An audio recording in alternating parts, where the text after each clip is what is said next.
Why won't you reveal it? Really? Just please Ooh. tell me. Hey. Thank you for that intro, Ray. Hey, that's the intro for the Dating Q&A show. Yes. Hello, everyone. My name is Gar So Shy, and tonight we have a special guest.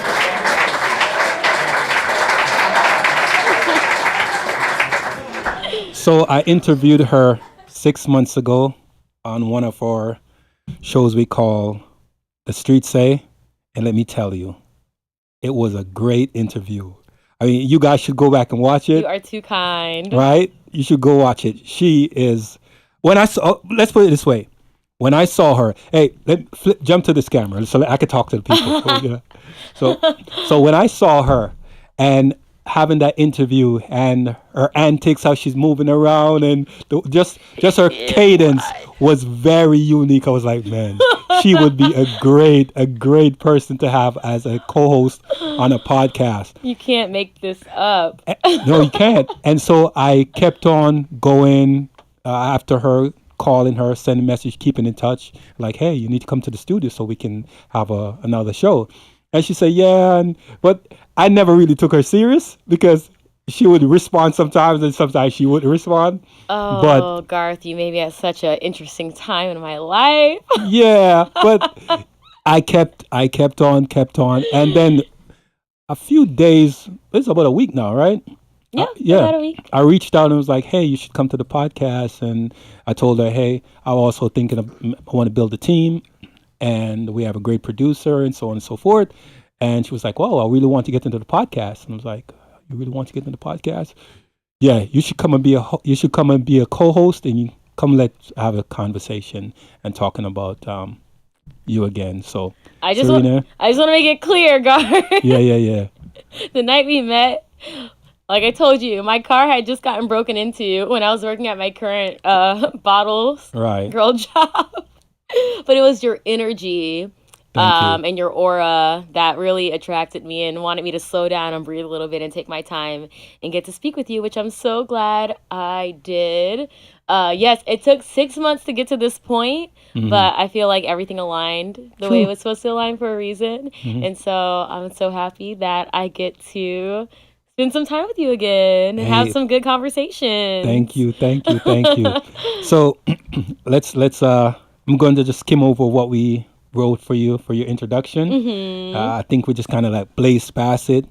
So you're a singer. Yes. Everyone, you heard during the intro, she was giving her ad-libs. It's really, really cool, right? She's a great vocalist. She's a dancer. She was a NFL cheerleader. And she's also of Pakistani and, as you say, Black descent. God doesn't like that word, but. And she was also a Disney cast member, and she don't like being called a cast member. This is called compromise, people. And what she's currently doing right now is she's in the film and the television industry between Florida and LA. Yeah. All right. So we're going to get into it, talk about what it's like living, working, and dating in Miami. Dun dun dun. That was one of the sound effects she gave, right? All right. So Syrena. Yes. Garth. When you could say so shy, you know? I know so shy. I know so you say shy. I'm not shy, but yeah, you could say so shy. You know? I think that has a better ring to it. So Syrena and Shosai. Wait, so shy. Yeah. Syrena and so shy. See how she got tongue tied by just saying it? The lips, the teeth, the tip of the tongue. Okay. Oh, wow. So since you've moved around, since you left LA and moved here, I remember during the interview that we had, you said that you prefer dating and living here in South Florida, in Miami, because men are more chivalrous, right? 6 months can change a lot of perspectives, but I'll say it's different. They both have their pros and cons. They both have their pros and cons, but yes, we can piggyback off that for sure. All right. So I remember when I was speaking to you and I said, you were telling me about a special guy. And I asked you how many dates you've been on since you moved back to South Florida, to Miami. And you said 5, right? And Damn. She's popular. No, I'm just kidding. And in that 5, there was a special guy. Yes. Okay, so what happened with that special guy? It did not work out, but that's okay. That's a part of dating. I think people, when they hear the word dating, they think automatically, okay, like you're in there, full out, no marking, 0 to 100, like you're locked in. And I think people misconstrue the idea of dating a lot of times, where also people assume when you're dating that automatically means you are sexually active with someone, which is also not the case. In my mind, dating is, getting to know new people, figuring out what you want and don't want in a partner, and so you can go on dates, you can get to know people, and then I think the biggest thing is communication, being honest with that person. I cannot with Ray. I cannot. No, don't pay attention to that. It's a sound. But yeah, it's really just getting to know new people, learning what compliments you, as a person, and vice versa, and navigating that openly with that person as you go. And I think as long as you're transparent, you're honest, you can, be going on dates with multiple people. You can decide you want to be exclusive with one person. You can have conversations about whether you're sexually active or not. Those are all important things as adults to communicate, And so, like I said, regarding that one person I mentioned to you that I was getting serious with and started exclusively giving my time to, it didn't work out, but I don't regret that because it taught me a lot about what I'm looking for in a partner, how to read the signs along the way, the good, the bad, and the ugly. And now, just turning 31, how to move forward. Happy birthday, by the way. She Thank just turned you. 31 Yes. on the 25th. On the 25th, yes. So April 25, she turned 31 years old. Taurus gang, through and through. Gang. But yeah, so I don't believe in good experiences or bad experiences, just experiences. And so it was an experience. So now I'm very much single, but I'm happy.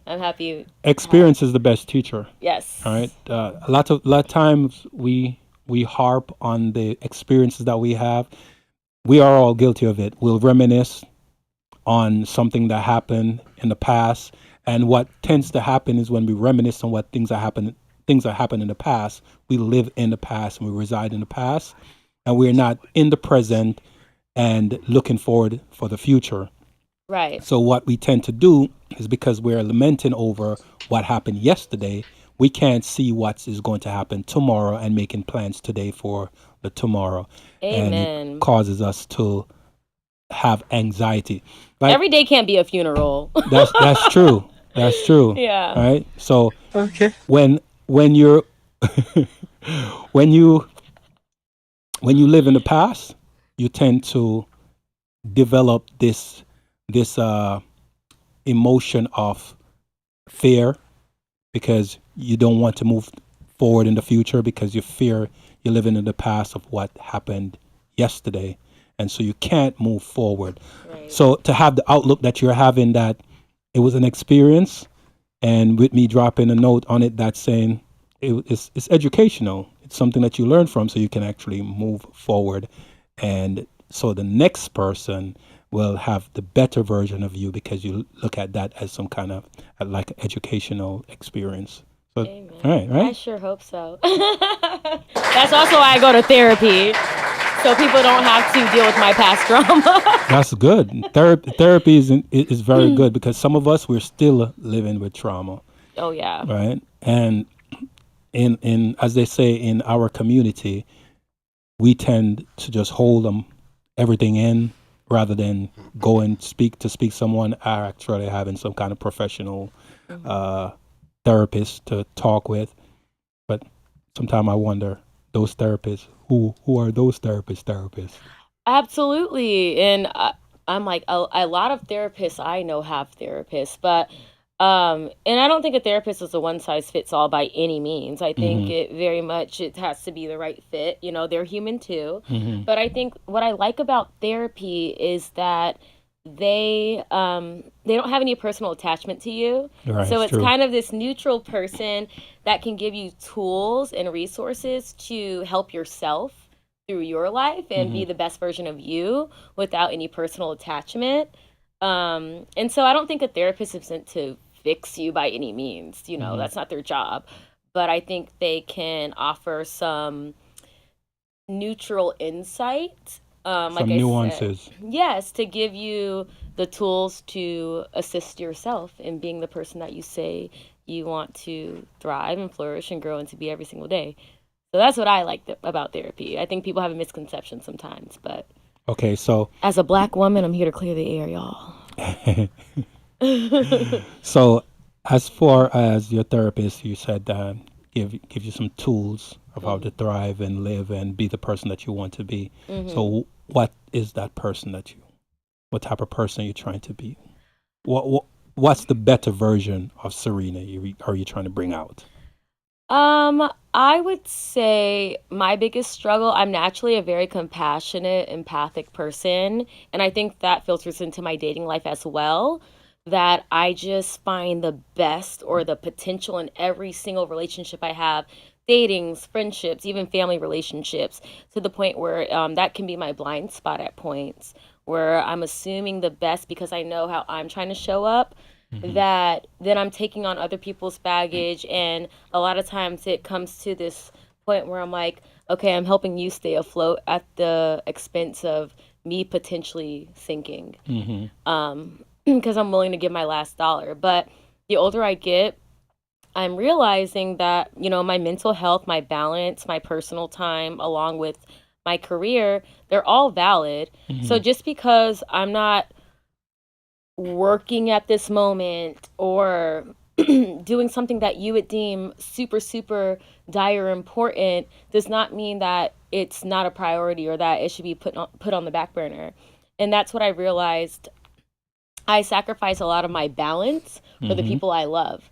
So then I have an oasis and I'm draining that oasis. Like I'm like everyone has their own watering hole. That's like my best terminology. We all have our own little watering hole. Everyone comes and they take, but I'm not getting replenished. And then so I can't be the best version for myself or those around me because unless it's regarding work or something that's like life or death, I give up my personal self for the sake of the people around me. Well, Does that make sense? Yeah, because when a person is empathetic, they always pull everybody else's energy. Right? You know, being an empath is deadly for some people that when you're attracting everything. Exactly. Good, bad, ugly, you're attracting it all. Exactly. And that can be detrimental. Speaking in terms of therapists, I think lots of therapists, they're a bit of empath because they have to be able to understand, and when someone is explaining what they're going through, to be able to have a balance for themselves and the person that they're giving the therapy to. Right. And as for what you're saying about it's being draining to you, in your last relationship, the one that you just had, how long was it for? Well, it was shortly after we talked. It was only about 3 months exclusively. Because we were, seeing each other before then, but then we decided to become exclusive. And that was only about 3 months, yeah. Because I started setting boundaries. And then once I started setting, boundaries for him, once I started setting boundaries is when things stopped working out.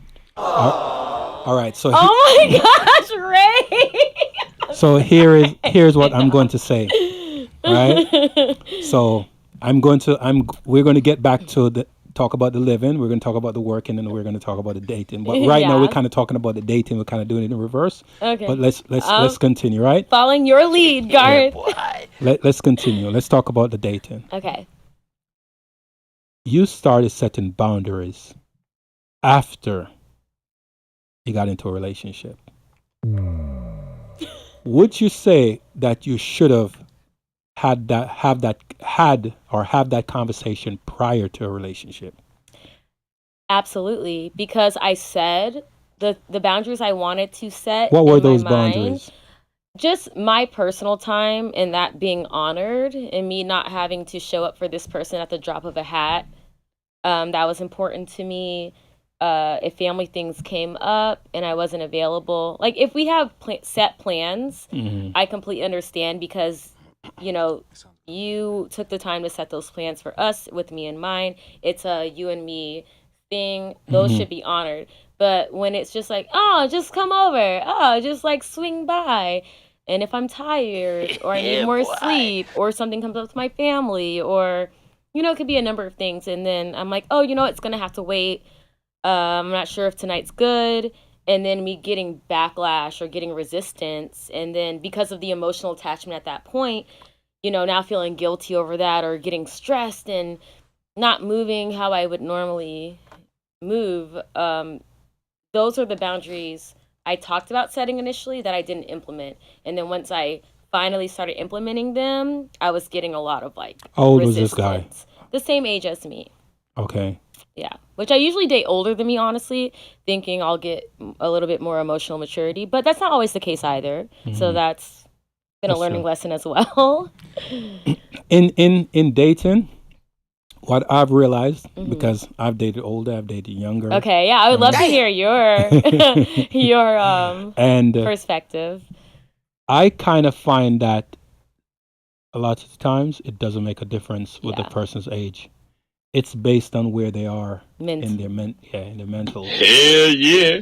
Hell yeah. All right, so I guess we have. So,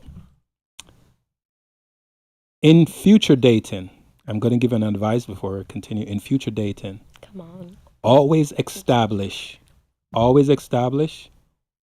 of those pros and cons before you even discuss a relationship. Once you meet someone, right? Let's say you and I met each other, right? And find interest in you, you find interest in me. Okay, what are your goals? What are your intent for me, or what is your intent for being in a relationship, right? Once you establish an understanding of what I want out of a relationship, and you also establish what you want out of the relationship, then that's where both of you can come to a middle ground. Because say, okay, these are my absolutely no-nos, and these I can bend here, and this, okay, we're good to go. Right? If you don't establish that, you're going to have some very serious issues. So Garth, my question for you is, what if they're a con artist? What if they tell you what you want to hear, and then the follow through is not following through? Because you can always see the red flags. And that's what I realized. I'm like, I'm going off of the little bit I'm seeing with your words, as opposed to slowing down and taking more time to observe your actions. I think that's when I said I give people the benefit of a doubt. Like, okay, I'm getting enough of what I think is aligning. No, then I realize it's not. You get enough of what you think you want. See? Ooh! I need a sound effect, Ray. I need a sound effect. You see. Hell yeah. When you hear, there's a old word or saying, sweet nothings. Sweet nothings is right. So male and men and woman, male or female, can whisper sweet things in your ears. I can whisper the sweetest things in your ears, and it will sound really good to you. I'm like, Shakespeare, is that you? Exactly. Right? And before you know it, you're coming out of your clothes by just me saying a few words. Oh, so sad. And what you didn't do was watch my actions. Right? Because why are we like this? How do we get so bamboozled? Okay, I'm sorry. Go ahead. We allow ourselves to get that way. It's so sad. One of the reasons why we allow ourselves to get that way is through music and movies. Yeah, you're right. Or sitcoms. right? That subconscious conditioning. Mm-hmm. Just like Disney. And I can say this because, I'm a Disney princess. I was Nala for the longest time at Disney World. But it's like you're conditioning, even from such a young age. It's like, the prince will come and save me from the castle with the dragon, out of my seat from the poison. And then you're like, that sounds, that could happen. And it never really happens. And it's like... It never really happens. It's like, and I don't mean to be like pessimistic, but I think in a sense, women in this society were waiting for that fairy tale, and that fairy tale can very well happen, but I don't think it's in that way. I don't think the fairy tale not realistic. It's like no, the fairy tale will never. You can happen. you can have the life of your dreams. You can create the life of your dreams and have someone to complement that and share it with, and you guys, serve each other in your own ways. But I don't think anyone's coming to save you, is what I'm trying to say. Exactly. And you just said something very poignant. You can create the life of your dreams, right? That's what you said, right? Mm-hmm. Okay.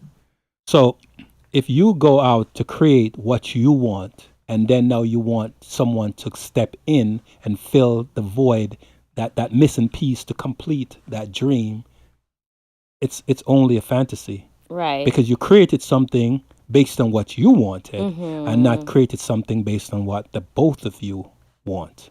Yeah. Right? That's valid. Whether it's a male or female, you see, as men, we go out and we create. When we create, we don't create it for ourselves. We create it with the expectation of having a woman come in. Yeah. And why are we all animals? Okay. So the woman comes in, and the woman will make the house into a home. When a woman create a house, and the man comes in, she don't want him to make her house into a home. I just want you to take out the trash and open the door for me. He's only there as a massage every now and again. No, I'm just kidding. He's only there as a placeholder. Not a placeholder. For your desires. No. Yes, for your desire. No. Not a Never placeholder. underestimate a woman's delusion. So not a placeholder. So let me ask this question. I value men. I've grown up around only men my whole life. I value men. I don't consider them placeholders. Okay. But so go ahead. If you have a house, you create this life, this dream, the car that you want, the house, the city you want to live in, pool in the backyard, your dog, right? And you meet this guy, and appearance, the aesthetics looks, hey, I like that aesthetic, right? That's what you're going to first go after. And then he smiles, pretty smile. He's tall, slim, athletic build. He's like, yeah, I like this guy, right? And he has his own place. Hallelujah. Now, you have your place, and he has his place. At some point, both of you are going to decide that you're going to give up one at a home because both of you are getting together, save more money, more resources by living. You good back there? by living together, you're going to save more resources, right? Yeah. Would you give up their house, or you'd want him to give up his house? Honestly, it just depends on location, price. Do they own? Do they rent? Both of you own your home. Both of us own. Location, that's going to be a big part. How are we best working? Best location in the city. Who? Both of you. Both of us have the best location. Everything is superb. Honestly, I really don't have a preference. Would you give up your home? Who has a bigger closet? That's going to be the deciding factor. The closet is the same. Everything is the same. Then what about the decor? Everything is best decorated. Honestly, if we can compromise, we can marry our lives. If we can find a happy medium. If they're like, hey, move in with me, when you say move in with me, you mean him moving in with you or you moving in with him? So it doesn't matter, honestly. But if he was saying, hey, I don't want to go through all that. Like, can you just move in with me? I'm okay with that as long as we can discuss, me getting all my things over. It's not going to be this more of a distress for me, but we're both going to compromise on, okay, like we're getting movers, we're getting this, we're getting that. You can put your touch on things. I'm okay with that. Like, because I'm going to have my wants. He's going to have his wants as well. If we can compromise and marry the two. Honestly, I'm a relationship girl. I've been in long-term relationships most of my dating life. So I'm very used to marrying two lives. That's like not new territory for me by any means. So I'm not stubborn with that. My thing has been falling in love with the idea as opposed to where that person actually is. And then it eventually gets to a point where what I was sold on, I feel like is not what I'm getting. And that's when I start to distance myself and say, okay, this is like not what I signed up for, and it's not working out, But I feel like that's not a big deal. That's honestly the best case scenario, to have someone where those are the conversations you have to have. Not like if you can afford the rent or if they can show up independently the way you would like them to, or now if you have to show up for them in ways you weren't expecting to, or if they can emotionally support you and vice versa. If it's a matter of, whose high rise are we gonna live in? That's like, or what color should we paint the walls? Like, if that's the biggest of our concerns, God bless us. That's beautiful, because I think if you're marrying two established, ambitious people, or that even if you're not where you want to be, but you're working toward it actively, and that's the kind of relationship you're in, you're like, that's a blessing. Because I feel like why is it a blessing? Because I think nowadays, there's this, and I'm not even going to put it on the reality of everything, because I think social media can be so enlightening, but also so toxic, because everyone's comparing. But I think a lot of people, they relate a relationship sometimes to this idea of like, I don't need no man, or all these women are hoes, they're gold diggers, yada, yada, yada. And I don't think that's the reality of the situation. I would love to be with someone, even if I have my shit together and I'm established in certain ways and they're established in certain ways. I think being with someone like that, you can continue to motivate each other, build each other, give each other new perspectives, ideas, help each other continue to elevate. Because I think ambitious people, you never like get to a place where you're like, I made it to the mountaintop. No, it's the journey, it's the climb. You're always like, what's the new thing I can work toward, And if you have someone like-minded in that way, who never gets complacent, that's beautiful. All right, so you moved in with him, right? So, all right, you moved in with him. Are you going to sell your house, or are you going to keep it, rent it? What would you be doing? I would probably rent it, because real estate is something I very much have been wanting to get into for quite some time. I used to Airbnb for a long time when I lived on my own. I would Airbnb my guest room, and then I was working at Disney at the time, and I would give people my discount tickets, and it was just like always like, how can I make my money make money? As a single woman. All right. So I would definitely rent it, right? Yeah, I would rent. Now I'm like, Disney, don't sue me. First argument.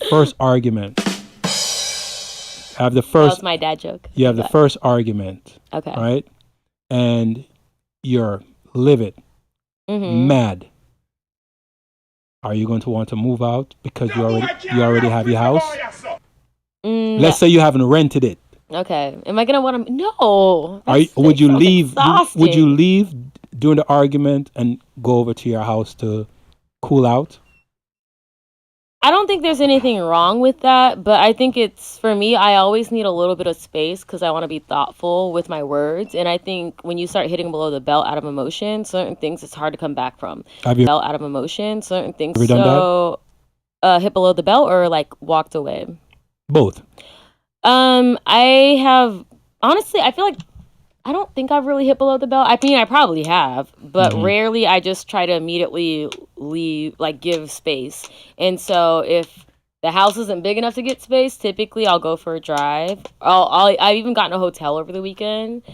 They know, they always come and find me, but But I just try to be really thoughtful with how I verbally approach situations. And so if I feel like I'm not in a position to do that, because I can be a hothead, giving myself space so I don't cross boundaries is the best way I know how to do that. Have you ever crossed boundaries? Hitting below the belt with words? Yeah, I have, yeah. Less often or more often? Less often. And I even slapped an ex once. No, really. I was gonna ask you next. If you ever been physical with a guy. I even slapped an ex one time, and that was the last time I ever said I would do that, because that was just so beneath me. That was something, because most of my relationships I've been in long term, we always discuss boundaries off jump. Like what's acceptable, what's not acceptable. So whether that's raising your voice, and then we'll check each other. Hey, you're getting loud. Don't do that. Cussing, calling each other out of your name. Putting hands is the last thing I've never done that before. Like I said, I've only slapped a man one time. And when I slapped him, he was not affected. And I was like, you're toxic. Because I scared myself by slapping him. You slap him and he didn't respond, and then you say he's toxic? It was toxic because I was expecting him to get really angry with me. Because I was so upset that I was provoked to the point where I slapped him. I was like, I couldn't believe myself. I was shocked at myself. And I just stared at him like in fear, like, oh my God, what's going to happen? What if he had hit you back? Oh God. I mean, equal rights, equal left. What if he had hit you back? I don't even want to think about that. Why? I honestly don't. Because I was just so, I just couldn't believe I put my hands on somebody. How long ago was that? This was like probably a little over a year ago. So the relationship before the last one you had? Yeah. What I apologized. I was just what like, caused cannot believe that to happen? Did he say something? Did he do something? What caused it? Yeah. He called me the B word. Yes, and that was one of my boundaries. Like, we don't call each other out of our names. We don't raise our voices. We take a step back when we need to. When we want to like address the root of our argument, let's do that and find a solution. Like, I don't want to fuel the problem. I want to find the solution. And I just felt like he was just like, he was just digging. And I kept asking him not to dig. And yeah, I unfortunately, I crossed that line for myself. Because I think that's the biggest thing. Like, I have to hold myself accountable for my actions, despite how that other person moves, despite what they do to provoke me or the decisions they make. I have to be accountable as Syrena, as an adult, as someone who's constantly doing the emotional work on myself. Regardless of how I respond, I have to be accountable. So for me, the biggest thing was allowing someone to get me to that point to act outside of the accountability and the boundaries I created for me. So yeah, that's why it was not a proud moment whatsoever. I can't believe I'm sharing this right now. I rarely ever tell anybody about this, but I mean, it needs to be talked about. So, and it's not the sake. Let me pop my collar. I'm a bit of a therapist. Ever since I can remember, I've been popping my collar. Right, I'll pop mine too. Did the relationship end after that? It did not end after that. So you slapped him in his face. Yep. That's the ultimate disrespect, is to slap someone in their face. Is it really? Not spitting. Slapping, not spitting. Well, there's a lot of disrespect. People are getting more and more creative by the day. Spitting is definitely up there with slapping, right? Yeah. Because when you're going to take your hand and put in someone's face with that aggression, I think it's like really like taking that one index finger and just like between their eyebrows. I think that's the most disrespectful. Hitting someone is the most disrespectful. I cannot agree more. It changed the dynamic of the relationship after you slapped him, right? Why was he so okay with it? That was scary. That was the scary part. He was a little too okay with the slap. He like leaned into it. Probably didn't hurt. Yeah. Guy. What'd you say? It probably didn't hurt. He's a guy. He was like, that was so cute. If you really think about it. Yeah, how tall was look he? at her. Was he your height or was he tall? No, he was like 6'4". 6'4", and you're 5'3". 5'3". Oh, smidget. I wear heels, baby. She's tall in her heart. So I lift. You're tall in your heart. Stop, Garth. Stop. Okay. So it's not okay. I don't condone physical violence. I just want to make that clear. It's not okay. It's not okay. What kind of violence do you condone? I don't condone violence at all. I'm a lover, not a fighter. No, it's not. It's not. It's not okay. And I think that's the issue with a lot of relationships, because you made a good point about establishing very clear and concise boundaries and your own standards before getting into a relationship, yes. and then really living by them and your actions aligning with that, you know? Yes. And when you don't, number one, people aren't going to take you seriously. They're like, oh, that's what she said, but that's not what she means. And that can go vice versa. But when you're constantly reinforcing those things, or if you're having to overly reinforce, that's a sign too. Oh, maybe this is not the relationship for me. And I've been guilty of that. Yeah. Where I'll set those boundaries prior to the relationship. The one downside of any relationship, and this might sound crazy, is a woman tends to fall in love with a man much faster than a man falls in love with a woman, right? And a woman usually falls in love with a man for the wrong reason, usually based on financial benefits. Right? Well, I'm like, what's wrong with me? I'm Bills a Nigga Incorporated. Facts. It's okay, baby, we'll get there. When a man falls in love with a woman, it's a different. You'll be able to buy me a burger eventually. When a man falls in love with a woman, it's different. Fix it, Jesus. We give everything when we fall in love. When we fall in love with a woman, facts. We actually really fall in love with a woman. And our boundaries, we will brush those boundaries aside for the woman that we're in love with. Shit, we even give our last name. Exactly. Right?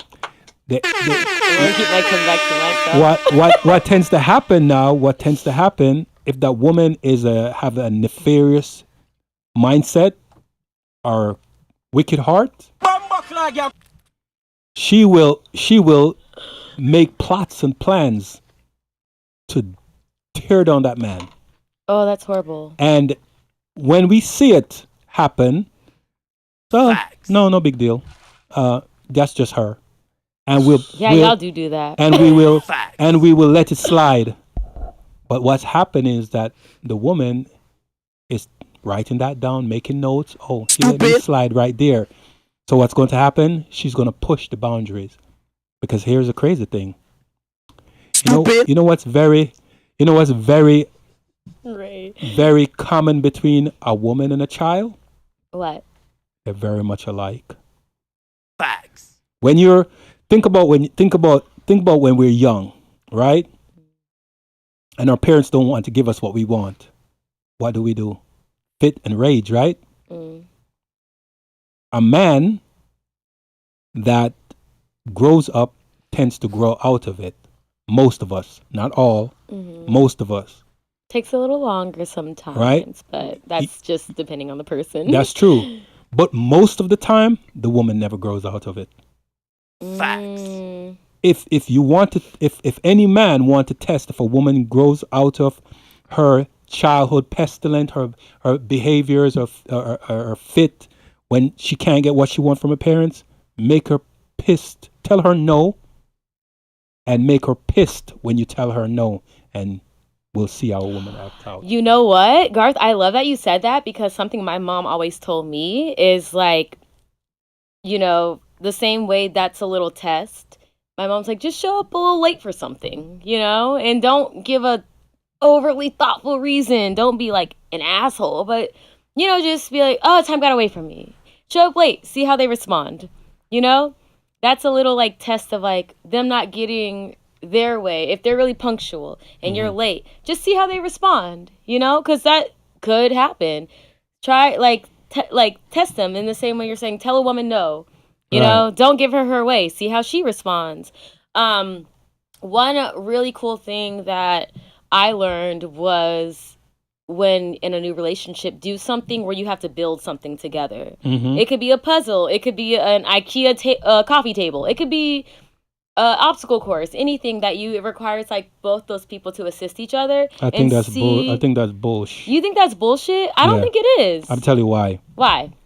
Because I think that's a way of like pushing someone when they're uncomfortable. They can't figure something out and see how they respond. That's bullshit. You don't think so? Okay. No. I'm listening. You go to IKEA, which you're the person that you're interested in. Stupid. To buy a table, and the both of you build that together. Yeah.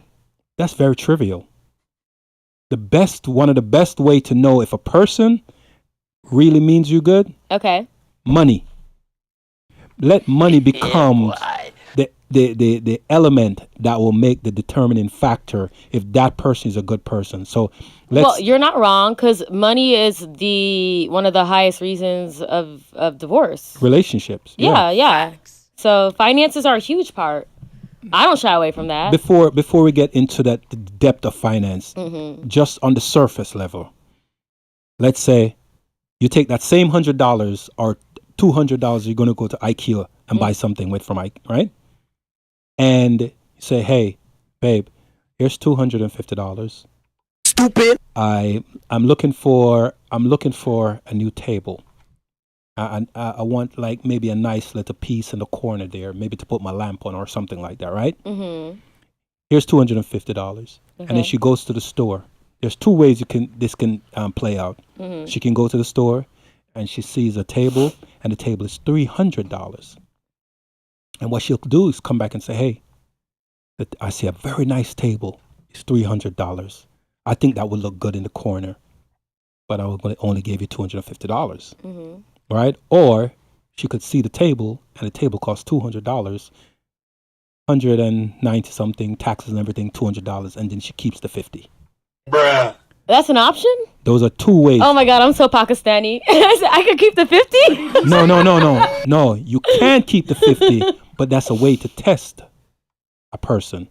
If they come back and say that the table is $350 and you gave her $200, or the table is $300 and you gave her $250, then you know the type of person she is.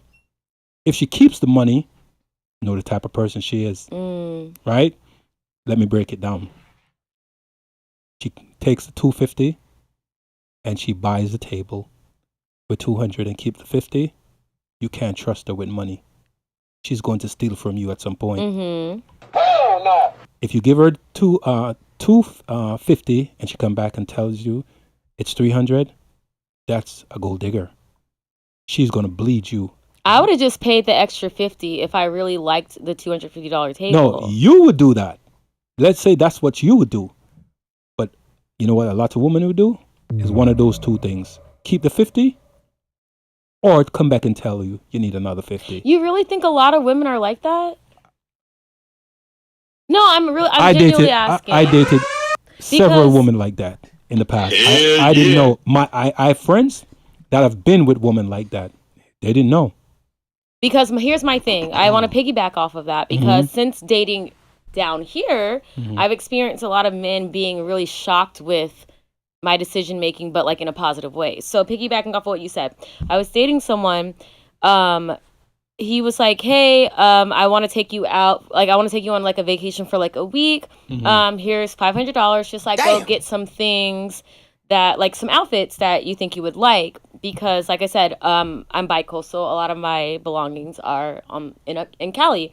And so I actually ended up only spending $300 because I didn't want to like I didn't want to just like max out the $500 because I'm like, well, the rest of the $200 that could be used for something else. You know what I mean? And I don't want to get things I don't need. Like I want to be intentional with, what I'm getting because really I have clothes. I don't need all of this. I just want to get a few things out of convenience. And that spoke a lot to him. And he mentioned it and he ended up letting me keep the rest anyway for like just like something else to like get my hair done or something, which is really sweet, and I was not expecting that. Another thing was my birthday was coming up. This was the recent guy? No, this wasn't the recent guy. This was someone I was dating previously. But then another situation was so the relationship before this one, we were long distance. So he was here, but I lived in Cali. But anyway, that's besides the point. But then another situation was a birthday was coming up, and then I kept talking about I really wanted this designer bag for my birthday. But then when it came down to it, he like took me like shopping to go pick out the bag I wanted and stuff. And then I was like looking at the bag, and I was like, honestly, I really need a new laptop. Like, this is kind of unnecessary right now, and I honestly, I'd rather like get a laptop if you're open to it. And he immediately like took me to the Apple store, and the laptop actually was more than the designer bag. And he was like with the designer bag, he was like hesitant. He was like making me like kind of compare. And with the laptop, he was like, I never seen someone swipe their card so fast. And he's like getting all the bells and whistles. You don't know like, why? No, I know why. Why? Tell me why. Because he just saw my intention, my heart, where my mind was at. He was like, you understand, like, this is going to serve you in a bigger way than that designer bag. That's pretty, but like, this is a resource for, you know, you to get ahead, for your money to make money. You can use it toward your music, toward your entrepreneurial ideas, towards so many other things, you know, that are going to build you to the person that you say you want to be. And so I wasn't even premeditating, plotting, scheming. I was just genuinely thinking about, because my father's Pakistani, like, he's like, even if when we had money, he's like, work for your money. Like, it wasn't, we didn't get handouts growing up.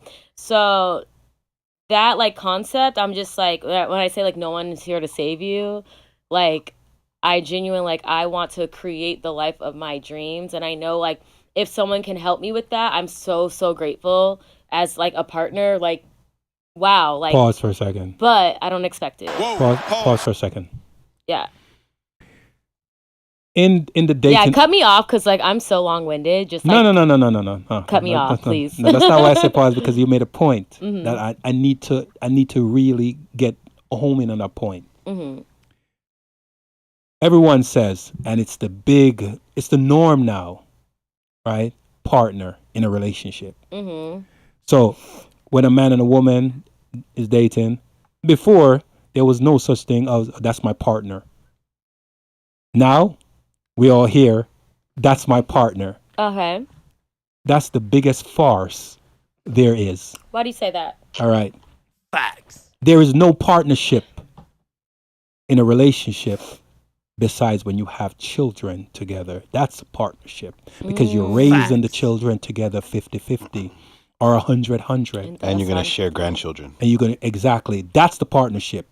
The illusion to make people, or this was created for mostly woke people or the woman to feel comfortable that they're in a partnership, because a lot of women want they want outcomes, right? They want to feel as if what they put in the relationship is equal to what the man put into the relationship. You took the words out of my mouth, because I'm like, okay, the same way equality could be a farce. And yes. I can tap into that too. Yes, and we're going to get into it. Garth. She says that with such, fervor, right? The way you say black. Garth. So, all right, check this. Partnership.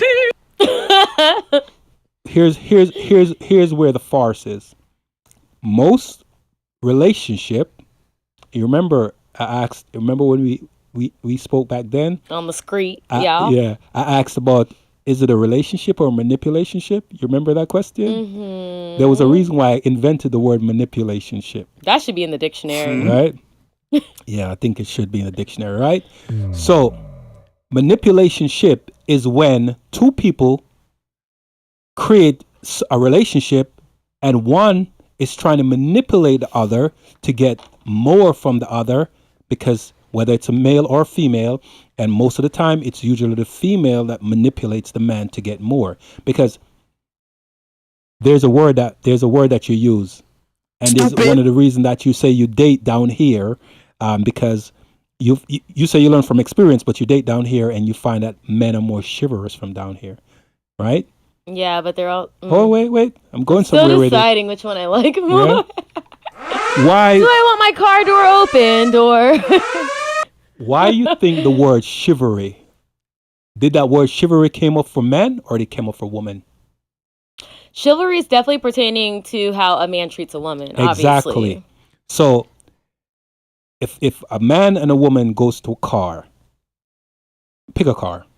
I'm not opening his door if that's your question. Hey, yo, what the fuck? Do you want your door open? Who wants their door open? Put it in the comments. Okay, so you wouldn't open his door. I just changed my car battery yesterday, so don't get it twisted. Wait. Just stay with me. You wouldn't open his door, but you'd expect for him to open your door. I would, yes. Okay. Would you say that's even? Well, I think the word equality has been taken out of context. No. Let's not delve into something else. Stay with me. It's not. It is. Okay. So what's your question? So you wouldn't open the door no. for him. You wouldn't open the door for him. Correct. But you expect for him to open the door for you. Yes. So if it was a partnership, you wouldn't have a problem opening the door for him. That's not what a partnership is, Garth. Okay. What? A partnership is 50-50. Yes. Okay, pause. A partnership is 50-50. Yes. Okay. So 50% one will do, 50% the other will do to make 100%, right? Correct. That doesn't mean it's the same things that create 50 and 50. Facts. Okay. Give me your equation. Break down your equation because I want to understand before I continue. Okay. Because a man and a woman, we are not built the same way. There are things that you can do as a man that you thrive in that I cannot do as a woman. Pause right there. This is why relationships are not partnerships. But they are. They're not partnerships. Because with what you can bring to the table and what I, as a man, and what I can bring to the table as a woman, and that's why I say a partnership, because masculine and feminine energy is fluid. So that can be a woman and a woman in a relationship. That can be a man and a man in a relationship. Masculinity energy and feminine energy does not mean like man, woman, but in relationships, regardless, there's usually one person that's the alpha and one person that's less alpha. That's how I'll word it. Okay. And so there is going to be a natural, like, given like a fluidity that happens to like that you bring to the table and that I bring to the table to complement each other. All right, so let me and that's what makes it equal, not because I can do what you can do without you or vice versa. Okay, I'm never like, I don't need a man, I can do everything a man does. No, if that 200-pound thing is probably going to be really fucking heavy for me to lift. Let's be honest. So how is it going to be equal if you can't lift 200 pounds and he can lift 200 pounds? How is that could you help him to lift that 200 pounds? Yes, but where's most of the weight going to be on? Who is most of the weight going to be on? You? Is it going to be man? So you know what a relationship? Here's why a relationship is not a partnership, and I'm going to tell you what a relationship is. Even though, yes, give me your opinion. It's a compromise. Relationships are compromise, not partnerships. So why do you need a woman if you're carrying the load? Why do you want us? Because we love women. Why? What do we bring to the table that makes you want, like, you can't live without us? Nurturing and childbearing. A good woman, not the ones out there that are in a relationship that they call a relationship when it's really a manipulationship. A good woman will make a house into a home. So therefore, hold on. So no one. We can't. It's not solo. You want to say partnership so bad? No, absolutely. It's not a partnership. It's a compromise. Just say it. Just. Usa. Kumbaya, my lord. Kumbaya. This is a spiritual moment? It is spiritual. No, this is beautiful right now. It's a compromise. It's not a partnership. And when we are out there telling the world that that's my partner, Okay, let's say that's my partner. But what does the partnership means? Because for most people, it doesn't mean what the word partnership really stands for. And what does partnership stand for to you? Partnership means that both, okay, in a partnership, you can have a 50-50, you can have a 10-90, you can have a 70-30, 20-80, 60-40, right? But in that kind of relationship, that dynamics, one is carrying more of the load. That's not a partnership. Is one even partnership is one if one is carrying more of the load. If one is carrying more of the load, for them to have a equitable situation that benefits both of them, it has to be a compromise. Like, okay, I am going to do 90% and you do 10%. Ooh, right? That sounds like a dream. I'm like, never right? have I ever done 10%. Or I'm going to do 80%, or I'm going to do 80%, and you're going to do 20%. Brother. That's the compromise. Where are these on your men? chip. So I'm just kidding. this is why I say it's not a partnership. We're being sold because the woke community or the woke world says, that's my partner. Stupid. Only time you can have a partnership. Only time you can have a partnership is when both. Let me pause for a second. Relationship. What are the different types of relationship between a man and a woman? There's platonic. Okay. There's romantic. Okay. Yeah, Friendship or lovers. Mm-hmm. Hatred. No, I'm just kidding. No. I'm just kidding. Right? No, okay, yeah. Okay. But that's my thing, and that's why I wait, say. wait. Okay, I'm sorry. I didn't mean to cut you off. So platonic and romantic. Yes. Or family. We're talking about two people. Just two people. Mm-hmm. And the platonic can become romantic. Yes. And vice versa. Mm-hmm. And the romantic can also become what? Platonic. Yeah. I mentioned that. The ultimate. Oh, like what do you mean? Like the romantic can become a marriage. Okay. Okay. So you don't put that into when you're in a marriage, you're moving towards what you want to have as a partnership, right? So the man, as how it is, old fashioned. The man goes out. The man works, takes care of the bills. He would give the woman what she needs to make the house into a home. Mm-hmm. And she would do her part to make the house a place of love, right? If the man is not doing the part of making a place of love, right? At some point, he's going to know, because what is she going to do? She's not going to be in her nurturing space of like tending to the home. Exactly. It's going to be a house. But it's not going to be a home. It's not going to be a home. No. Exactly. It's going to become very toxic very quickly. Correct. If it was a partnership, it wouldn't become toxic very quickly because the understanding of a partnership is already there. Absolutely. However, if you have a compromise, then things will work. So that's why it's not a partnership, it's a compromise. And when the both of you get married, the ultimate lock-in for partnership is when you have children.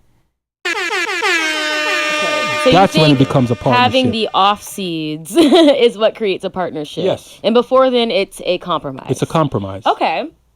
Does that make sense? I'm picking up what you're putting down. I am.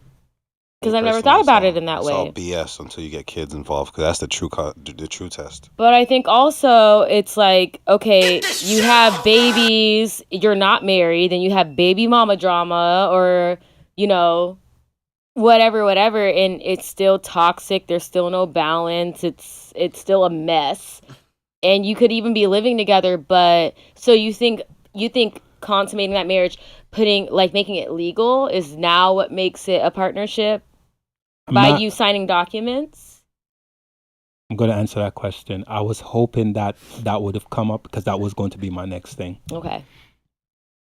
Marriage. We're going to work great together. Yes. Marriage, and everybody here in the studio is going to agree with this point.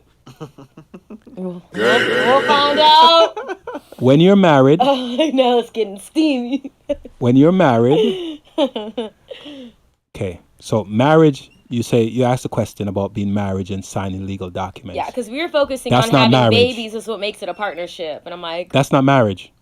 okay. When you sign the legal documents, it's a legal document for the government to acknowledge that you're in your marriage. Mm-hmm. You're legally binded in a marriage. But when you're legally binded in a marriage, you're one. You're two people. By looking at the both of you, you're two people, but everything is one. Because when you marry someone, all your bills, your life, everything is split down the middle. Mm-hmm. That's 50-50. Together, 100. You're one, right? But marriage don't start from signing any documents. That's not marriage. When the both of you decide that you're going to stay together, this is my person, and we're going to be together moving forward, you decide here and you decide here. That's where marriage happened first. Most of us, we think that, we're in love. Oh, I want a Birkin, go buy a purse. Stupid.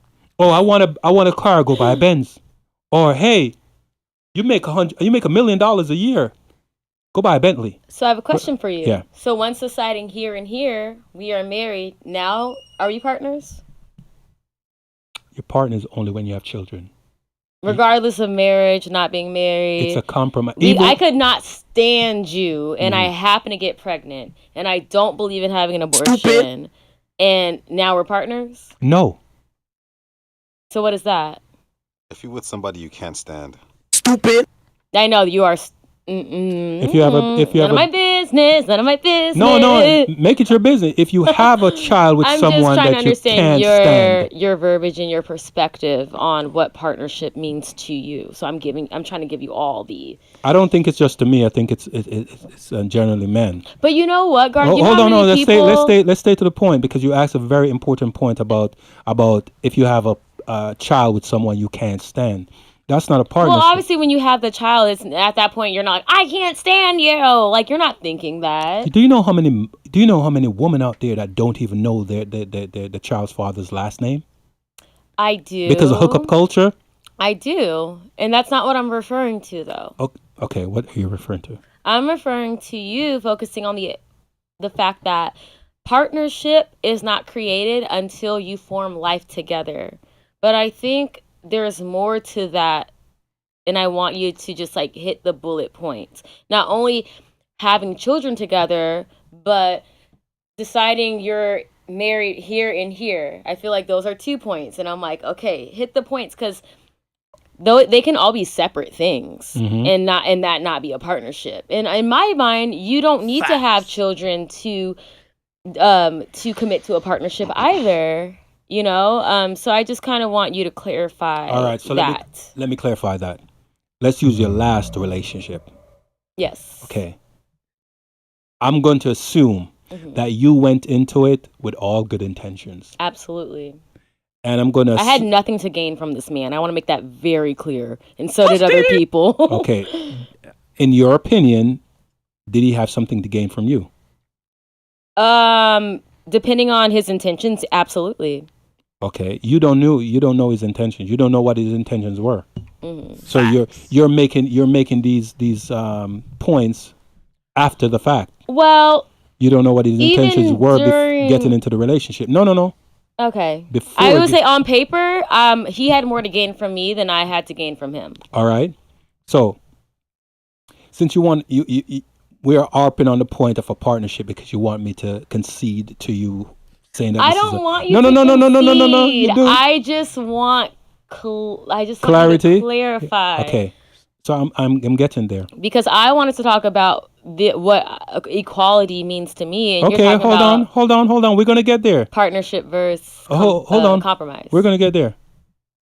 If it was equitable for both of you, and you have issues in the relationship. If it was a partnership, guess what it still would be? A partnership. You'd still be in a relationship. Yeah, you're absolutely right. Right? So Facts. You walked out, or he walked out, or both of you walked away, but because no relationship ends mutually. Someone always make a decision that he or she is going to leave. Right. So if you hear someone say, "Oh, it was a mutual," it's bullshit. Yeah, I agree. Right. So now, if it was a partnership, you're trying to get me to concede on the both of you. You're like, just like a woman, I gotta compromise. The both of you, the both of you would still be together. Correct. Right. So there's your point that it was not a partnership. A partnership happens once you make the decision that you're going to stay together, because ultimately the ultimate goal is to build a family together. Once you start Be careful out here, y'all. Once you start building a family, a lot of con artists. Once you start building that family, that's the partnership. Even when you're married, both of you have to compromise to stay together for the children, because you need an egg, you need a sperm. Yeah. You have kids? I have one child. Okay. 15 years old. Oh, Stupid. You don't look old enough to... No. You don't look old enough to have a 15-year-old, but that's beautiful. What'd you say? You don't look old enough to have a 15-year-old, but that's beautiful. I like to tell people I'm 100 years old. Listen. That's my shtick. Stop the cap. In the eyes of God. Right? So when I say this 100%, even though you hear it all the time that man and woman in a relationship is a partnership, if you take away anything from tonight, remember, it's a compromise. The only time you have a partnership is when the both of you decide to stay together and you're locked in and you decide, I'm never going anywhere, I'm not going anywhere, I'm going to stay together. Because you're going to have issues during the relationship. Sure. You're going to have discussions, you're going to have arguments, but it's how you handle the arguments. Right? You're so right. How you handle arguments is going to determine if you're going to stay together. Because you said something earlier about hitting below the belt. You know, when a man and a woman, a man is emasculated, or a woman emasculate a man, or a man devalue a woman. I am a nurse. When a woman, I'm going to say this, and I don't want to offend anyone, but it's been done to me, and it's been done to other men I know. Yeah. And women in a whole like gay guys. Right? And the thing is, when a woman in a relationship is mad, you know what the first thing that they say to their man? Oh, you're gay. What? Yeah. Who are these women? I'm telling you. Oh, I'm so confused. I'm telling you. I'm like, I can't relate. Woman. I cannot relate at all. You're speaking to the wrong woman. I've experienced it. I'm too emotionally aware. Okay, go ahead. I've experienced it. I've known other men that experience it. That they. Steven, who are these people? Wait. What rock are these women under? I have no idea. Okay, thank you, Fran. Make that into a little sound effect. I have no idea, dear. So I need more water. I am telling you, and Stevie, you're not on camera. Crazy. Stay over there. But you can no. But answer this question. This is just so. Have you ever heard what I just said? I mean, I feel like on TV, yes. Right. Or maybe in some comments on social media. Yeah. You'll hear that from some mad bitter women that may have went down the wrong path, but I haven't heard any of my friends or females that I know speak like that. Same. Oh, okay. So, but I'm telling you from a personal experience. Type of people I surround myself with. Right. Personal experience.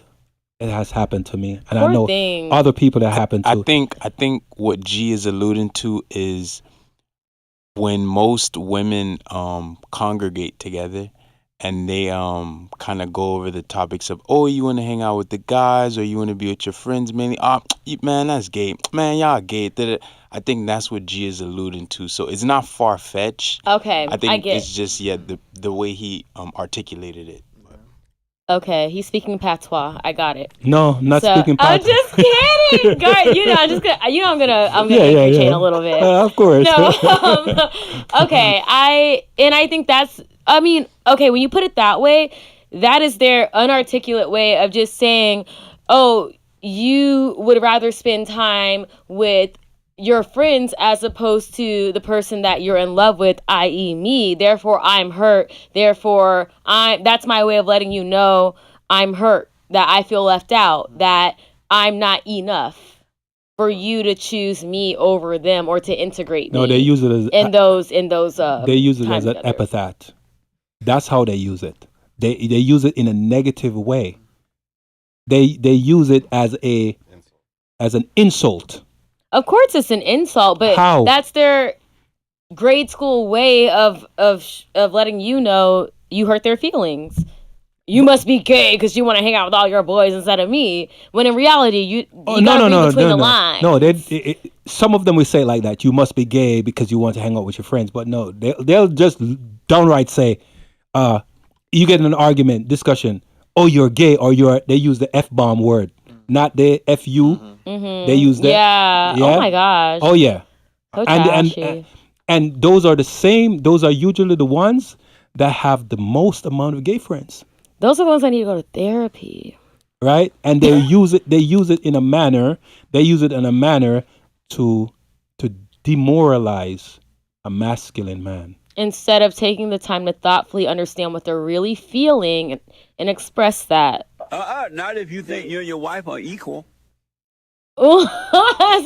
Listen, we could be here all night. Right. But you're right. Okay, I'm going to play devil's advocate and take away, get out of my own, awareness and focus on, there are a lot of people that express themselves that way on, reality TV or social media, and a lot of that is consumed. Because of the girl code. And so but that's a problem with society, is people are consuming ideas that are not their own. They're not taking the time to really understand how they feel or why something's bothering them or it affects them. They're just going off of what they are consuming, and they're taking that on as their own opinions and ideas because it seems popular. And that's the problem. People, everything is just you want it all in the short amount of time. People don't want to microwave, do the work. People don't want to take the time. I sound like Kim Kardashian. Just do the work, but I just mean do the emotional work, and that's a process that sucks. Because we're in a microwave society. Everybody wants it now, but they don't want to work for it. They want to wait at the end of they want to wait at the finishing line to get all the rewards. So think about. Let's say I'm working and I work and I make a decent living, and let's hypothetically say I make $100,000 for the year, right? And she would want me to spend 50 of that $100,000 on her, and what she wants me to usually spend it on: shoes, clothes, and purse. And you know what's so funny, Garth? The same men that I know that have gotten with beautiful women and that they solely support financially, and then the minute they get tired of doing that and say, hey, I want to invest in you, what are you passionate about? What do you want to do with your life? And they're like, I'm good, you got it. They never work out, or they end up resenting each other because now the woman feels like she's being pushed and be like, you know what you signed up for? I keep my waist skinny, I keep my ass plump, I cook, you got a hot meal, and you're trying to get me outside of what you signed up for. And now he's like, yeah, I signed up for this, but I thought I saw that little spark there where now I'm willing to invest in you, and maybe you can find something you're passionate about and bring something to the table other than what I signed up for. And now you don't want to. You just want to sit around and keep doing what you're doing. And now I'm unhappy. And I'm like, that's the problem. People don't want to take the time. What do you really want? And don't get me wrong, people are growing, changing, evolving. We're not a carbon copy. But I think that, and I can speak for myself, slowing down and taking your time is the best gift that you can give yourself in this life. Facts. We're all in a rush. We're competing. And it's and we're being constantly influenced by what we're consuming. So and if you really took the time to breathe a little bit and ask yourself, what is my why with everything you do in life? Why do I choose the people I choose? Why do I want to pursue this? Why don't I want to pursue this? Why do I want this body? Why do I want this income? Why do I want this lifestyle? If you take the time to like figure out your why, all the weights and the taking your time, it will all be worth it, because the amount of time I spent rushing into shit for the sake of saving time, I took 3 steps back. As opposed to if I would have just taken my damn time from the jump. True. This is 31, y'all. 31 hitting different. Give me a gray hair. For real. So, since you just made that, said 31 hitting different, what has it been like from 25 to 30? You just turned 31, so you're just on the cusp of, being in your moving in your 30s, my right? 30s. So, not my 30s. My 30s. What was it? What has it been like from 25 to 30? Your mindset. Oh my gosh. Never underestimate a woman's delusion. I just think that I'm naturally a free spirit, and I'm like, I'll try anything 3 times. And so, like I said, going into relationships or careers I've taken on or different dynamics, I'm like, I have nothing but time. Like, fuck it, I'm a little bit more whimsical in my decision making. Not irresponsible, but a little bit more, like I said, a little bit more free-spirited. And the older I'm getting and the more experiences I've had, people I've met, places I've been, I think definitely it's like quality over quantity. Because I've always been like, go, go, go, go, go. And sometimes I move too fast for my own good. And that's even in my career, I don't take the time to sit on things because I'm like, I don't have time. You mean from 25 to 30 you didn't have time, or you had the time in the world? I feel like my whole life I feel like I've been competing against the clock. Like I want to get ahead of time, I want to accomplish more and be more and do more than the average person would do at my age. So I always feel like I've been like racing against the clock, and so it's caused me to be a little bit more spontaneous and impulsive in certain ways that I wish I would have taken my time a little bit more with, because I know I'm such a good-hearted person, so my intentions are always pure. In most situations, I guess you can consider it a little bit naive. I've assumed the same out of the spaces I've been in, and everyone's not like that. And I feel like I've been taken advantage of. Luckily, I feel very blessed that I've peeped it in time enough to remove myself from the situations, but it still wasted a lot of time. It still caused a reset in a lot of ways in my life, that I feel like if I would have been not so trusting, not so giving, not so quick to, think they have the same intentions or are just as good-hearted as me, that are you talking about male or are you talking about female? I'm talking about careers. I'm talking about men, women, friendships, even family at times. People I've lended myself to, opened up myself to, jobs I've taken, shows I've taken regarding my career, that I've always I feel like a lot of times I gave more than I got in return, and it caused me to have to reset in a lot of ways. So I think the difference in these 5-6 years have been I'm slowing down, and I'm being so much more intentional with the commitments I make in every aspect of my life because of what I know now. Let me ask you. Here's the thing now, in all of what you just said. You said what you know now, right? So I'm going to start from there. What you know now, do you think you are more, would you say that you could be more difficult to deal with now than you were when you were 25? Honestly, I would say no, because I'm not capping, Ray. I don't think I'm more difficult. I think I'm just more concise. And so I'm asking the tough questions ahead of time before I get into the thick of it, and then it's uncomfortable for anybody, And if it does get to that point, I'm like, there were no secrets. I let you know off jump, where I was at.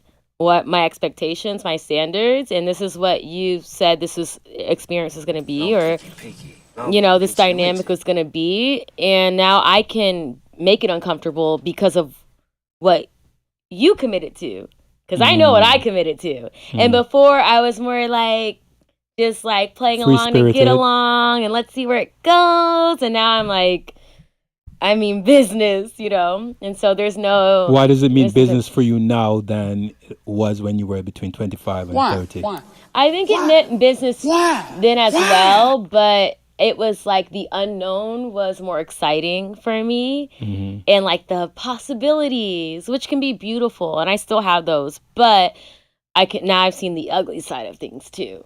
So I'm going in still with the, reach for the moon, land on the stars, but there are certain standards that I'm going to address. You're kind of throwing me off when you say reaching for the moon and falling for the stars. You're talking in terms of relationship, or you're talking in terms of career? No, I mean, in any aspects of your life, like you always hope for the best, but I'm saying before I wasn't as assertive with my expectations or my standards. And so I'm like, anything could happen, but I'm only thinking of like all the positive things, not the negative things. Now I'm like taking everything into consideration, and so I know I'm more concise with my standards going into a career decision, a relationship in certain aspects.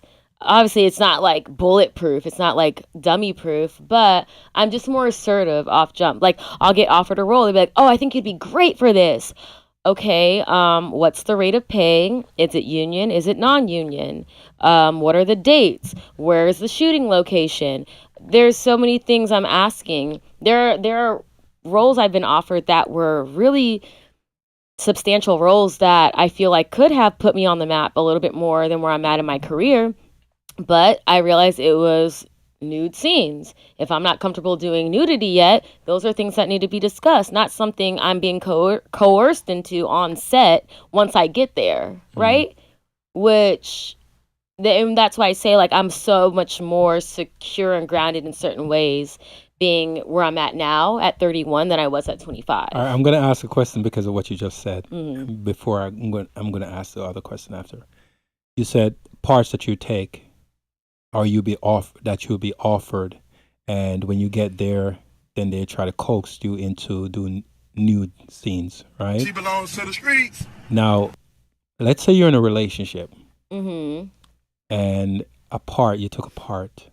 You read a script and it says, okay, there's going to be partial nudity in it, or simulated sex, but it's all copacetic, right, and kissing and all of that stuff. Yeah. Have you ever done a scene where you had to kiss someone?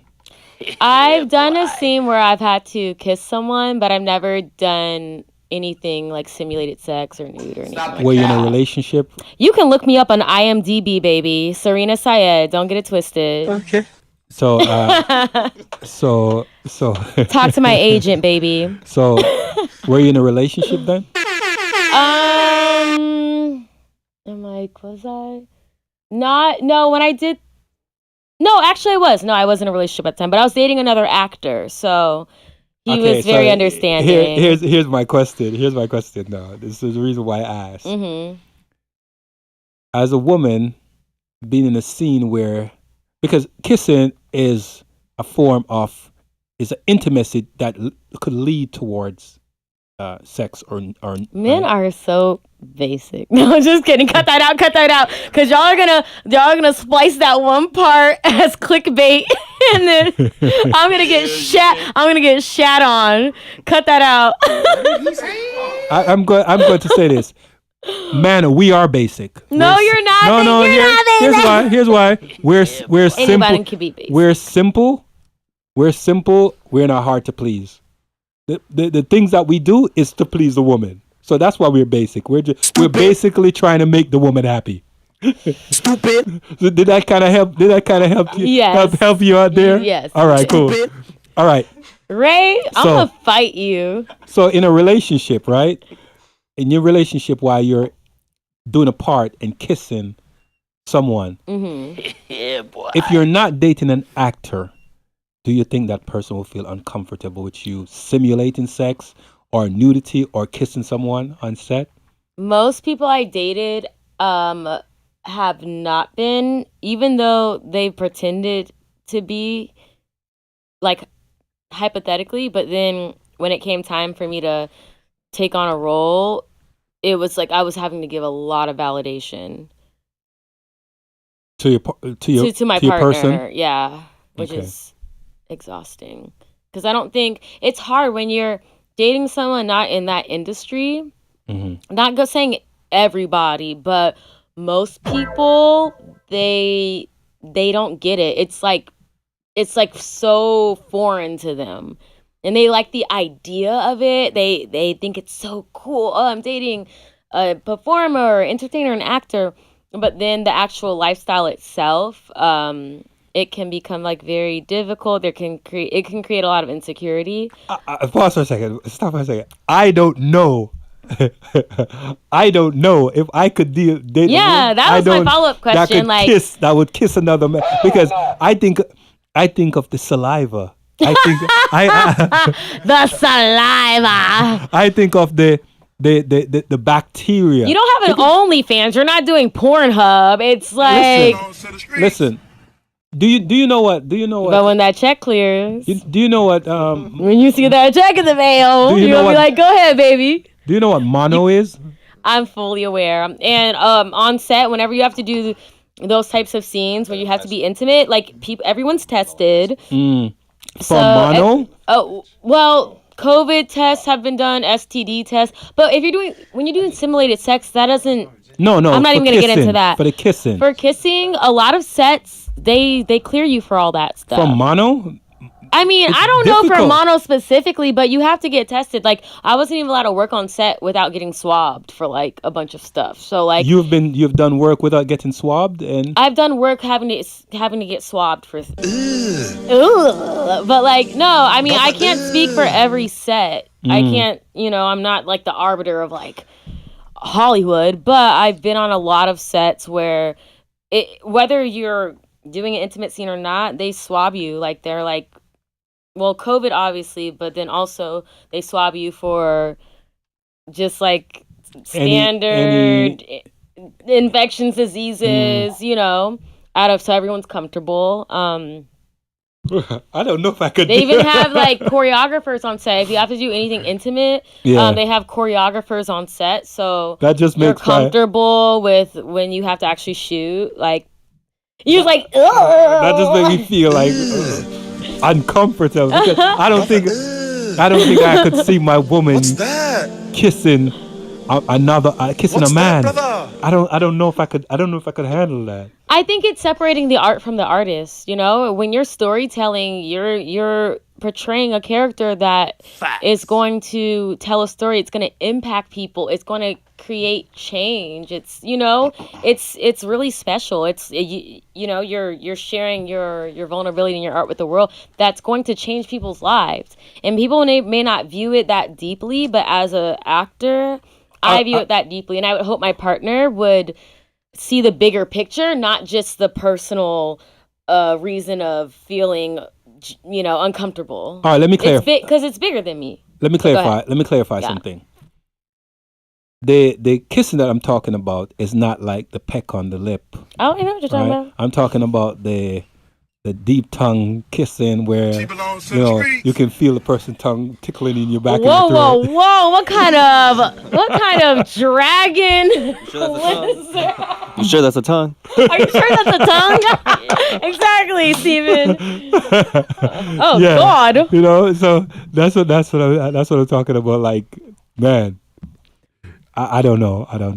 I think that if you look at it just like in that way, it's gonna feel super uncomfortable, and I think that's your partner's job to explain like the whole character breakdown to you, the whole storyline, to even allow you on set some days, to make you maybe even meet that person that they're sharing intimate scenes with, just to create that comfortability, so you understand that it's not necessarily like sexually driven, but you know, when you are on set, when you're playing a character, when you're filming something, you really are taking on a whole nother persona for the sake of really exemplifying this story. This character, yeah. And it's not so like personal. It really is a lot of character work that you do to, you know, not walk in as yourself,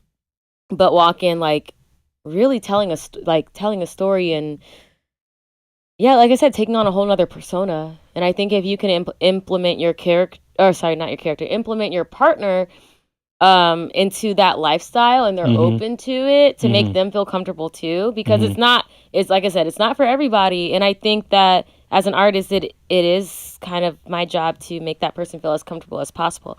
I can allow you into my life, but then from there, how you perceive it or how you move, I have no control over. So has it affected your dating life? Yeah, it has.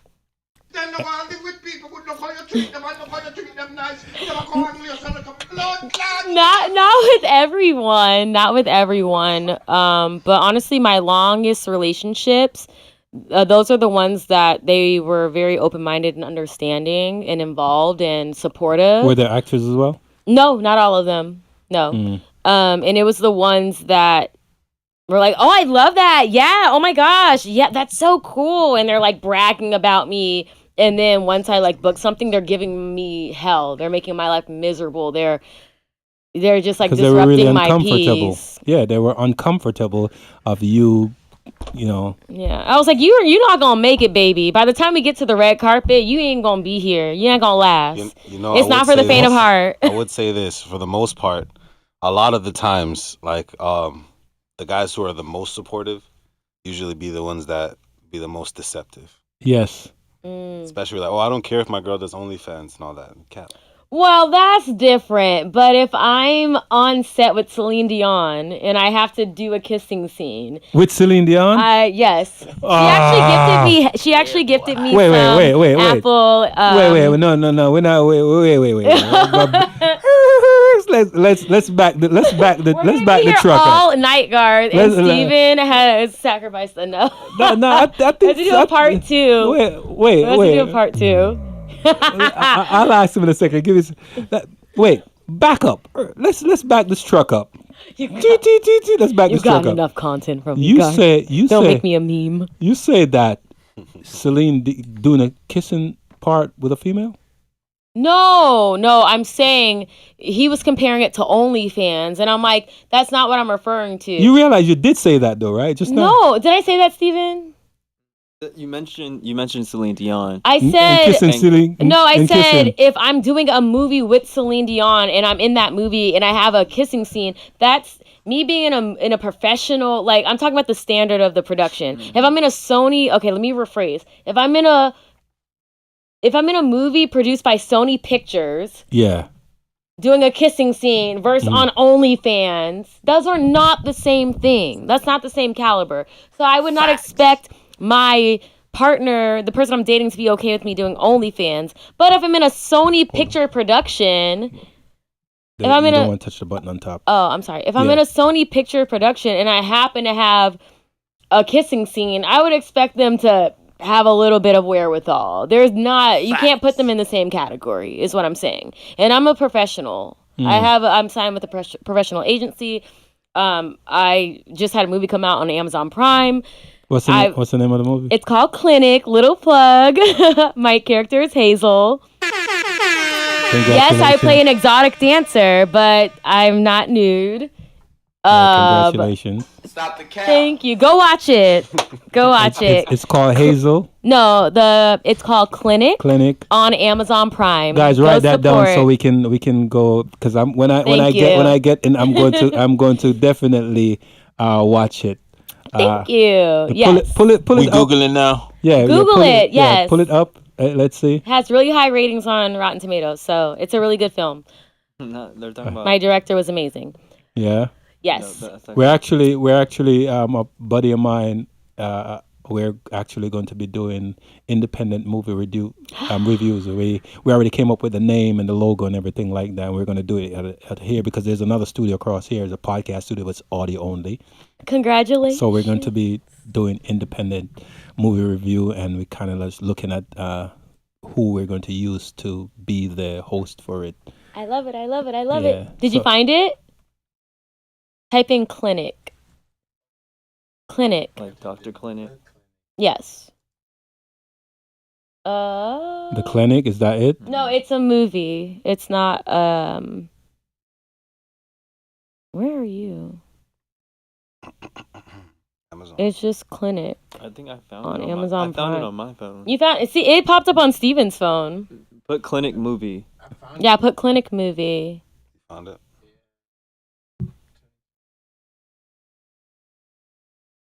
Drop it to me so I can.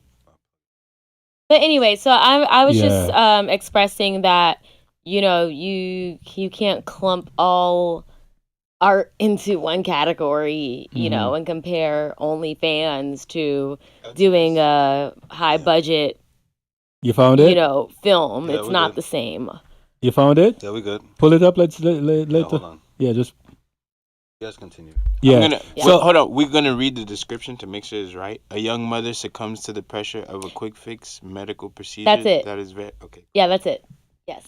Yeah. So let me ask this. Let me ask this question. Now, at 31 and single, do you think or do you feel, like as a woman, because you know women are very emotional, do you feel like you're at speed on speed mode right now to find someone to settle down with because you want to have children? Do you want to have children? Do you say you want to? I heard you before we started the stream.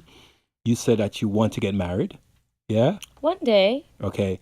And do you think that you're kind of on that laser focus right now to find someone to have children with? Honestly, no, that is not my priority because I think when I was more relationship focused, that's when I got into the mindset of settling for things that weren't ideal for me in a relationship. And so right now, I think what I've been hearing a lot, especially with social media, is, you know, men saying, oh, women want a guy who brings this to the table and that to the table and this to the table. What do you bring to the table? You know? And I'm like, you know, they're not wrong. And so for me, I want to be the best version of myself as an individual. That way, when I do meet someone, I can have certain standards or expectations in place because I know what I'm bringing to the table as well. You know we don't care about that, right? Then why do men always say that? Let me tell you this. Steven, do you hear men say things like that? We don't care about. Oh, she just gotta have a fat ass and yada yada, and she wants a nigga that makes 6 figures and yada. Like, which I think is, I'm like, that's so trashy to even say that out loud. But what were you gonna respond, right, Steven? You're gonna say? Yes, I was gonna say. I feel like I hear that more often here in like Florida. In Florida, than, like other states, like in New York. Yes, I would say. I agree. No, like if they don't say it, they're at least they want that, or their eyes will like ponder to that if it walks by them. No. So I'm like, okay, let me make sure I'm not saying I need to be equal, but I want to make sure I'm established. Hold a second. Ray, are you still looking that up or? That's me. Oh, I need to update why is my picture not there? Hold on. I need to make sure my account is. You still looking that up, Ray? No, I see that's my name. I just need a headshot. I'm like, why is my headshot not there? Thank you. I'll do that tonight. Okay. So, all right. What is the audience seeing? Yes. Okay. Pull up. Click on that movie. Is it going to pop up? Well, no, it's just the cast. Oh, just the cast. Yeah. All right, and go back to the thumbnail of the movie. Click on it. Make it bigger. Okay, so that's the movie that Syrena Sayed is in. Yes. right? Go So support go and Black check that. cast, Black crew. We love to support Yeah, go and check that. Black-owned productions. All right. So you got your plug for that. Yeah, you Thank you. You can close that out now and go back to them seeing us. Yeah. So here's what I would like for you to understand as a woman at 31. Talk to me. As you get older, you're right in that. Oh, before we go back, before we get there, about what we just talked. Yeah. About what we. I'm not in a rush. What we just talked about. That's what I'm saying. Right. What was it that we were saying about? We're talking about the girls with big butts. Okay, what we don't care about. Yeah. And I'm not in a rush to now get married and have babies because I'm 31. Hold on. You want to set something up so when the man come, you're already established. And I said, we don't care about that. And we can walk inside of a burger joint, right? Okay, you're an attractive woman, right? Thank you. You're an attractive man. What? Oh, thank you very much. Yes. Right? Black don't crack. Stop the cap. And don't be mad. Right? And all the men in this room are beautiful. It's a compliment for a compliment. Stop the cap. Like, if you don't think you're beautiful, that's not my problem. listen, most guys are handsome. Jesus loves you. Most guys are handsome. I'm footsome, right? Not foot. What is footsome? Oh God. The opposite of handsome. So that's one of my words I made up too, right? You get used to that. You get used to that, right? So we walk inside of a burger joint, and it's an attractive woman like yourself, and he's like, man, she's nice, right? And we would just want to wrap you up and take you out with us. Now, if it was the other way around, and you walk into a burger joint and you see a guy, an attractive, decent looking guy, right? Maybe all the aesthetics that you like, the height, the shape, everything, well spoken, nice smile, and all of that stuff, right? Are you going to want to wrap him up and take him with you? And he's in a burger joint? He's not the manager. So he's not. He works there? Yeah, he works there. And he's not the manager, but it's you walking in and see him working there, and he's just at a burger joint. Would you want to take him home with you or wrap him up, and would you date him? At this stage in my life, it would not be ideal. But here's the thing. That's my pageant girl. At this stage in your life, a man would do the opposite. Walk in and see you and like you. Hey, are you single? Yes, I am. So then y'all want to be mad. Let me get those. Mad. Let me get those digits, right? And you give him those digits. Are you? When are you available? I'm available. I'm off on Saturday. Come pick you up, scoop you on Saturday. Date. Everything all good. You don't know my name. Oh no! It's like the Alicia Keys music video when she's working at the burger joint. He'll know your name. He's gonna get all of the information. Excuse me, is this Michael? Yeah, she's playing a part right now, right? That's the actress in her, right? So you guys know what I'm talking about, though, right? You would. Yes. Thank you, friend. You wouldn't, but a man would. That's where we differ, because we don't care about you building a life, because you know what's make us more make a man that loves woman feel more special is when he knows he's building something and he's going to find someone to share it with. Where are these men? Oh, where are you guys? Here's the thing. We're out there, but a lot of women, we're not even on their radar. Stupid. I'm not because stupid. they'll see us. We'll say hi. I'm going to tell you something that recently happened to me. I walked into a store, and a woman smiled at me, and I said hi. She said, "Hi, how you doing?" I said, "I'm doing okay." So I kept on walking, and she was like looking at me. I'm like, okay, she's apparently she finds something interesting about me, right? Now, She was talking to a friend. They're both single. I'm there, right? She refused to come over and talk to me because she wants me to go talk to her. Okay. But I already said hi to her. We said hi in passing. And I hear her every time I'm on an assignment, and every time I pass, they're talking, they're looking at me, smiling, but wouldn't say anything to me. You guys didn't have any type of exchange? When you said hi, did she say hi back? Yeah, she said hi back. Okay. Then she went over to her friend, and then they were talking, and I'm passing, and they're looking at me, and they're talking. Like, okay, you're interested, say something. I look at her again, and I smile. She smiled, but she wouldn't say anything. Because maybe she thinks like you're just being friendly, and then you're like, I don't want to overstep, because then she's going to think I might think I'm harassing her. So you both are like pussyfooting, and now you're both single.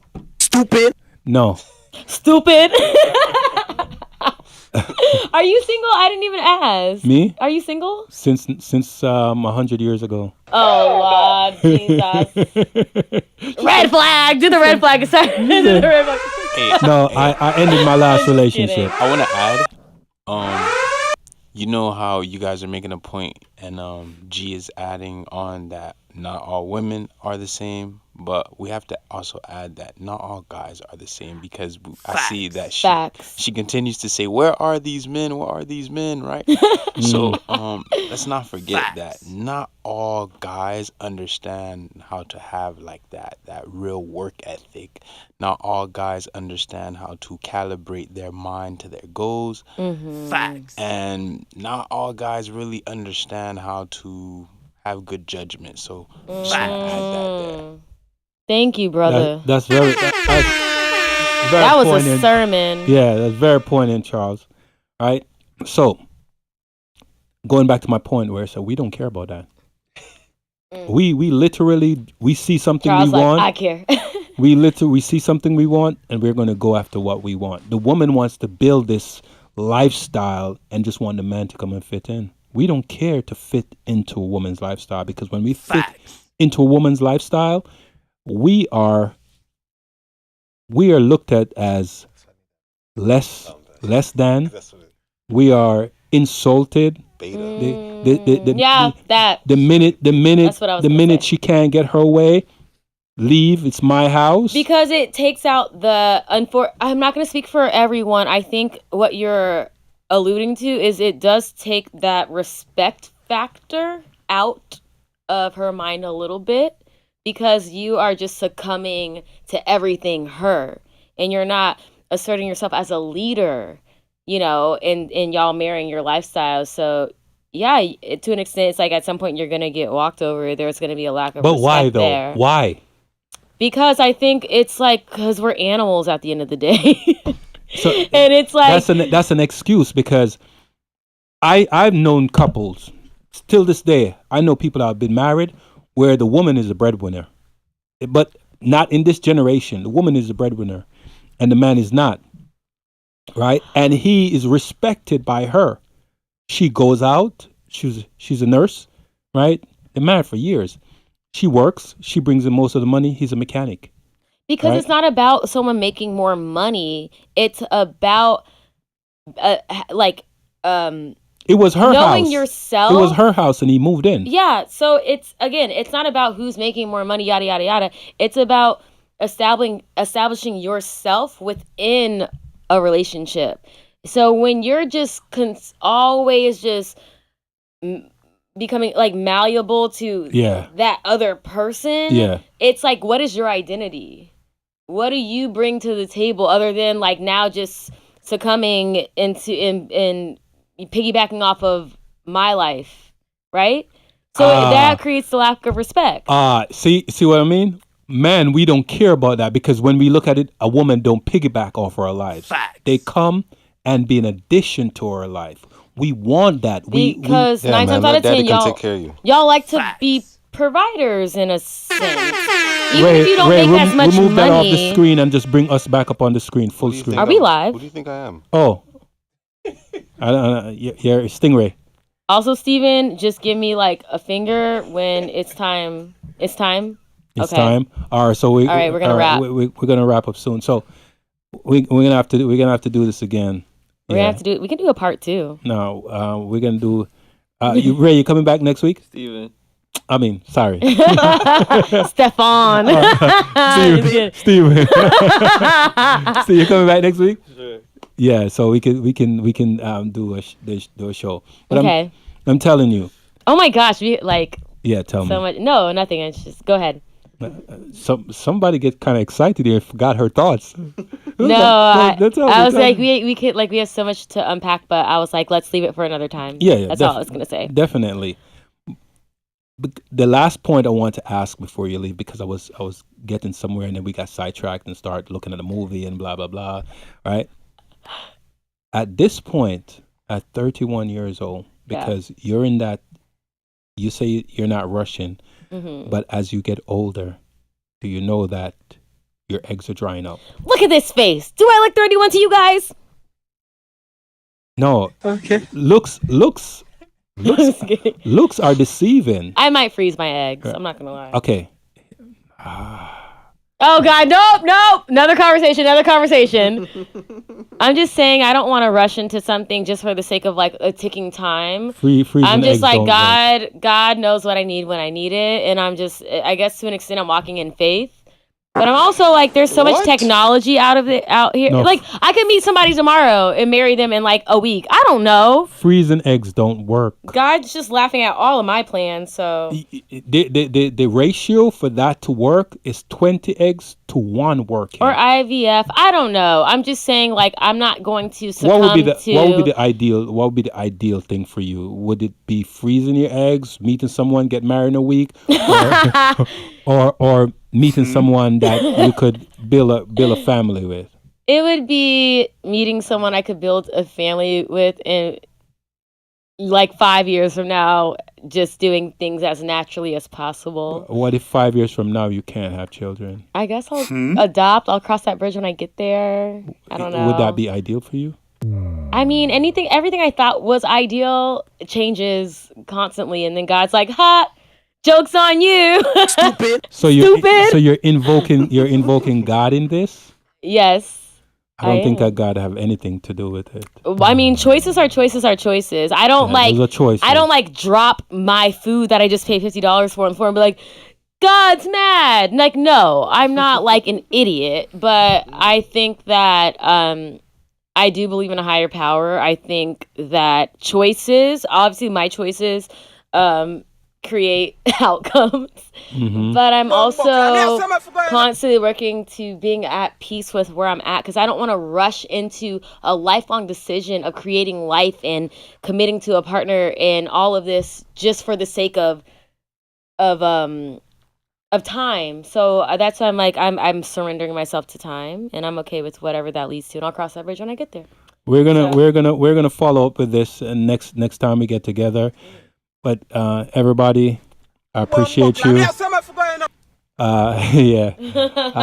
Steven have to go and hang out. We gotta support more Black businesses. That's what we're getting ready to do tonight. Oh, okay. In Midtown? In Midtown. And what kind of business is it? Our friends that are artists, DJs. So. Oh, okay. Yeah. How many of them? There's 2 of them. 2 of them? Mm-hmm. There's a couple. When you say they're a couple, I mean they're in a relationship? They're married. And they have kids, so they're partners.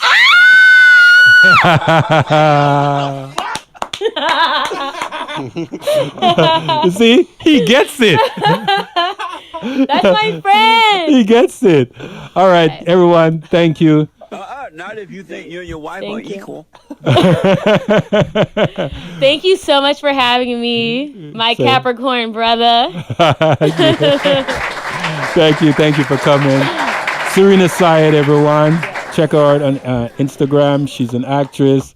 As you can see, she's a phenomenal person. Oh, likewise. I appreciate you. Very nice smile, actually. Her teeth are so white.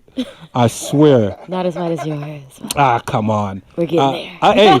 Hey, Ray. Right. One thing though. Look at her. Hold up your fingers. Oh, there. Yeah, hey, who likes that? Are they the same color? Oh, who likes that? Which celebrity likes girls to wear white nails? I don't know, bro. Me. No, man. You know the one that's in the media right now. P. Diddy. Exactly. Oh. Listen. All right. No. Yeah. Yeah. So, on that note, everyone, thank you, Syrena Sayed. We're going to be here. Hey, before we go, don't close out yet. Before we go, Sorry.